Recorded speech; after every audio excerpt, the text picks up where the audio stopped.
7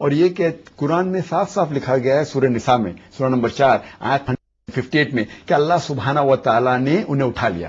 وہ جو لفظ رفع کا انہوں غلط ترجمہ کرتے, رفع جو کہتے ہیں وہ بالکل ان کا مطلب یہ ہوتا ہے وہ کہتے اللہ تعالیٰ نے انہیں اٹھا لیا. تو یہ حضرات کہتے ہیں قادیانی لوگ کہ اللہ تعالیٰ نے انہیں درجہ بلند کیا, رفع کی مطلب ہوتی. اگر یہ مان لو صحیح ہے تو پوری آیت ہے اللہ تعالیٰ نے اپنے طرف انہیں اٹھا لیا, اس کا مطلب اپنا درجہ دیا تو شرک ہو گئی. تو قرآن میں صاف صاف لکھا ہے سورہ نساء سورہ نمبر 4 آیت نمبر 158 میں کہ اللہ سبحانہ, اور کلیئرلی اللہ تعالیٰ کہتے اس آیت کے پہلے 1 verse before that, سورہ نساء چیپٹر نمبر 4 verse 157, وما قتلوه وما صلبوه, neither did they kill him, neither did they crucify him. It was only made to appear so. مشتبہ کر دیا. ہاں, اور اللہ اور عیسیٰ علیہ السلام واپس آئیں گے. کئی جگہ قرآن میں یہ بھی لکھا ہوا ہے کہ آخرت کے پہلے, دا ڈے آف ریزریکشن کے پہلے عیسیٰ علیہ السلام نشانی ہوئیں گے. یہ کٹ آئے تھے قرآن میں لکھا ہے سورہ مائدہ سورہ نمبر 5 آیت نمبر 116 میں کہ اس دن عیسیٰ علیہ السلام کہیں گے اللہ سبحانہ تعالیٰ سے کیا آپ شہادت دو, کیا میں نے کبھی نہیں کہا کہ آپ میری عبادت کرو, لیکن میں نے کہا عبد اللہ ورشپ اللہ ربی اور ربکم, جو میرا رب ہے آپ کا رب ہے. تو قرآن شریف میں صاف کہا گیا ہے کہ عیسیٰ علیہ السلام واپس آئیں گے. اگر یہ بھائی صاحب نے قرآن شریف نہیں پڑھا اور ترجمہ نہیں پڑھا تو ان کی غلطی ہے. کئی جگہ قرآن شریف میں لکھا ہوا ہے, قرآن شریف کے علاوہ کم از کم 70 صحیح حدیث ہے جس میں یہ بھی ذکر ہے کہ عیسیٰ علیہ السلام واپس آئیں گے. تو یہ ہمارا ایمان ہے کہ آئیں گے. اگر کوئی کہتا ہے کہ عیسیٰ علیہ السلام واپس نہیں آئیں گے تو وہ کفر کر رہا ہے. اگلا سوال دیکھتے ہیں کس دوست کا ساتھ. ہیلو ہیلو السلام علیکم. ہیلو السلام علیکم ڈاکٹر صاحب. وعلیکم السلام. جی ڈاکٹر شاہد, میں راشد بول رہا ہوں UAE سے. جی راشد صاحب. ڈاکٹر صاحب میرے 2 سوالات ہیں ڈاکٹر ذاکر صاحب سے. جی پہلا سوال تو یہ ہے کہ آج کل یہ جو بال گرو کرواتے ہیں لوگ آرٹیفیشلی, جی تو ویگ لگانا تو میں نے سنا ہے کہ حرام ہے, پتہ نہیں وہ بھی صحیح ہے یا نہیں, لیکن یہ بال گرو کروانا کیسا ہے. اور دوسرا سوال میرا یہ ہے کہ اگر کسی شخص نے کسی سے قرضہ لیا ہوا ہے اور وہ اس کو اتنا پریشرائز کر رہا ہے کہ بھائی میں پولیس میں رپورٹ کروں گا یا کوئی اسی طرح کا اور ایکشن لوں گا, تو کیا وہ بینک لون لے سکتا ہے یا کسی ایسے سورس سے جہاں اس کو انٹرسٹ دینا پڑے اور اپنا مسئلہ حل کر سکے؟ تو میری یہ 2 سوالات ہیں, پلیز ان کا جواب اگر دے سکے تو. جی بہت شکریہ. جہاں تک آرٹیفیشلی گرو کرنا, اس ٹائم پہ تو کون گرو کرتا ہے نا, ہم مسلم ٹائم پہ تو کئی مہینے جانتا ہوں کہ حدیث میں لکھا ہوا ہے کہ گرو نہیں کر سکتے, لیکن حدیث میں یہ لکھا ہوا ہے کہ بال کو ڈائی نہیں کرنا چاہیے انلیس آپ جنگ میں جا رہے ہیں اور تیزاب لگانے کی ممانعت ہے نا. جی مہندی الاؤڈ ہے, بلیک ڈائی کرنا غلط ہے انلیس آپ اگر جنگ کی حالت میں ہیں اور اگر ضعیف انسان ہے, سفید بال ہے, تو دشمن کو کرنے کے لیے جائز ہے. تو اسی نقطۂ نظر سے میں یہ کہہ سکتا ہوں کہ اسی طریقے سے بال گرو کرنا artificially it is not allowed accept when it is a requirement of a medical problem, کچھ الگ بات ہے, تو نارملی اٹس ناٹ الاؤڈ. جی اور جو سیکنڈ سوال ہے کہ اگر کوئی کسی سے قرض لیتا ہے اور وہ کہتا ہے کہ میں آپ کو پولیس میں رپورٹ کروں گا اسی لیے وہ بینک سے لون لے سکتا ہے, بالکل غلط ہے. بینک سے ربا سے کوئی بھی حالت میں وہ شخص کو لون نہیں لینا چاہیے, اسے ایک دوسرے مسلمان سے قرض حاصل لینا چاہیے اور وہ لون کو واپس کر دینا چاہیے. ایک ای میل کے ذریعے سوال یہ آیا تھا کہ کیا کوئی ایسی آیت یا آیات ہیں جو قرآن شریف سے ہٹائی گئیں یا نکالی گئیں, آئی تھیں لیکن نہیں انکلوڈ ہیں قرآن شریف میں؟ کیا کوئی ایسی آیات ہیں یا جن کی تلاوت کا حکم نہیں ہے؟ اس کے اندر اختلاف ہے. یہ بہت امپورٹنٹ اور بڑا سینسیٹیو سوال میں نے پوچھا آپ سے. بالکل صحیح. اس کے اندر 2 رائے ہوتی. ایک رائے کہ صحیح بخاری کی حدیث ہے, کیا حضرت عمر میں اللہ بھی پیزت ہم, he said that we remember the acts of stoning to death was there in the Quran, now it's not there. So hadith is صحیح. So there are 2 views. One view یعنی رجم سے متعلق آیت. جی رجم جی مطلب stoning was there in the Quran, it's not there. حدیث is صحیح, there is no doubt, صحیح بخاری کی حدیث ہے. اس میں 2 رائے ہے. ایک رائے ایسی ہے کہ ہاں ٹھیک ہے, کئی آیتیں قرآن میں جو قرآن میں تھی ابھی قرآن سے ہٹائی گئی ہے, حکم باقی ہے لیکن تلاوت نہیں ہوتی, یہ ایک رائے. کچھ علماء یہ کہتے ہیں کہ ہو سکتا ہے کہ کیونکہ وہ انسان تھے, ہو سکتا ہے کہ انہیں غلط یادداشت, کیونکہ اسی لیے حدیث اور قرآن کو الگ رکھا گیا ہے, تو یہ حدیث تھی اور ہو سکتا ہے بائی مسٹیک انہوں نے کہا قرآن کی آیت تھی. یہ چند علماء کی رائے, لیکن اکثر علماء کی رائے کہ ایسے قرآن کے اندر جو آیت جو قرآن میں تھی لیکن ابھی قرآن میں نہیں ہے, لیکن ان کا حکم باقی. جی یہ جو بات ہے اس سے تھوڑا سا کنفیوژن نہیں کریٹ ہوتا کہ اگر صحیح حدیث میں کہا ہے کہ مجھے یاد ہے کہ ایک آیت تھی اور حدیث میں صحیح حدیث میں ہے لیکن وہ آیت وہاں نہیں ہے، تو صحیح حدیث میں یہ بھی ہو سکتا ہے، صحیح حدیث جب صحیح حدیث ہوتی ہے مطلب حدیث صحیح ہے، حدیث صحیح ہو سکتا ہے کہ مسٹیک ہو سکتے. میں اگر بائی مسٹیک کوئی چیز کہتا ہوں اور آپ اس میں ریڈ کرتے ہو تو میں کہہ چکا ہوں، لیکن انسان مسٹیک کر سکتا ہوں. آپ سمجھا نا، مسٹیک ہو سکتی ہے. تو یہ کہنا ہے کہ صحیح حدیث حدیث صحیح ہے لیکن انسان مسٹیک کر سکتا ہے، تو اسی بنیاد کے اوپر یہ بات کی گئی. ڈاکٹر ذاکر نائک صاحب سے گفتگو کا سلسلہ جو ہے وہ جاری رہے گا. ایک کال میرا قسم لے لیں، لیکن بریک پہ جائیں گے. میرے خیال سے بریک کے بعد ہمیں کال لینی ہے. بریک پہ جائیں گے ڈاکٹر صاحب، اور بریک کے بعد ای میلز میں ساری پڑھ تو نہیں سکا. ابھی جب آپ جواب دے رہے ہوتے ہیں تو میں تیزی کے ساتھ ای میلز دیکھ رہا ہوتا ہوں، اور بہت سے سینسیٹیو ایشوز ہیں اور بہت سے عام معاملات ہیں. ایک بریک پہ جائیں گے، بریک کے بعد واپس آنے کے بعد آپ سے مزید سوال کریں گے. ڈاکٹر صاحب آپ اپنا ای میل ایڈریس ایک دفعہ میں چاہوں گا کہ بتا دیں، اس سے پہلے کہ ہم بریک پہ جائیں. آپ سے ای میل سے لوگ بہت رابطہ کرنا چاہتے ہیں. ای میل ایڈریس ہے zakir@irf.net. ذاکر ZAKIR @irf.net. ڈاکٹر صاحب